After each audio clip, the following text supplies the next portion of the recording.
సేంద్రియ వ్యవసాయ రైతుకి వరంగా మారింది సోలార్ లైట్. ఈరోజు పంటలో వచ్చే ఏ జాతి పురుగుని ఎలా నివారించాలని చెప్పేసి రైతు అనేక రకాల పురుగు మందుల మీద, అనేక రకాల ఉత్పత్తుల మీద లక్షల పెట్టుబడులు పెడుతున్నారు. కానీ మన చేలో ఉన్న ఏ పురుగు ఎంత పర్సంటేజ్ ఉంది, దాన్ని ఎలా నివారించాలని తెలుసుకోవాలంటే మాత్రం ప్రతి రైతు కూడా ఈ సోలార్ ట్రాప్ అనే దాన్ని కంపల్సరీగా వాడాలి. ఎందుకంటే మనం చూస్తున్నాం దీంట్లో దోమ జాతి, నల్లి జాతి, చిలక, రెక్కల పురుగు, కొమ్ము పురుగుతో సహా మీరు గమనిస్తూనే ఉన్నారు. ఇది కొమ్ము ముక్కు పురుగు అంటారు. ఇలాంటి ప్రతి దాన్ని కూడా ఎంతెంత పర్సంటేజ్లో ఉంది, మన చేలో దాని యొక్క నష్టం ఏ స్థాయిలో ఉందో చూసి దాని తగ్గ పురుగు మందు కానివ్వండి, క్రిమిసంహారం తీసుకొచ్చి వాడాలి. అంటే ఈ సోలార్ ట్రాప్ అనేది ప్రతి రైతుకి తెలిసి ఉండాలి. దీన్ని వాడుకలోకి తీసుకురావాలి. ఈ సోలార్ ట్రాప్ మీద రైతు యొక్క అనుభవాన్ని తెలుసుకుందాం. నమస్తే సార్. నమస్తే. ఎక్కడ తీసుకున్నారు ఇది?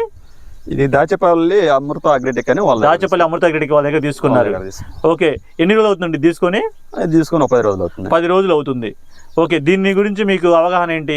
అవగాహన అంటే మనం ఇది పెడితే మన పొలంలో పెట్టుకున్నప్పుడు దీని మీద మనకు పెస్ట్ ఏది ఎక్కువ ఉంది, తెల్లదోమ ఎక్కువ ఉందా, పచ్చదోమ ఎక్కువ ఉందా, ఏముంది, దాన్ని బట్టి మనం స్ప్రే చేసుకోవడానికి ఈజీగా ఉంటుంది. చాలా వరకు ఇది ఉపయోగపడుతుందండి. ఈ దోమని నల్లిని కంట్రోల్ చేయడానికి, చేలో ఉన్న చీడపీడలను గ్రహించడానికి, దానికి సరైన నివారణ చర్యలు తీసుకోవడానికి ఈ సోలార్ ట్రాప్ అనేది చాలా బాగా ఉపయోగపడుతుందని రైతు యొక్క అభిప్రాయం.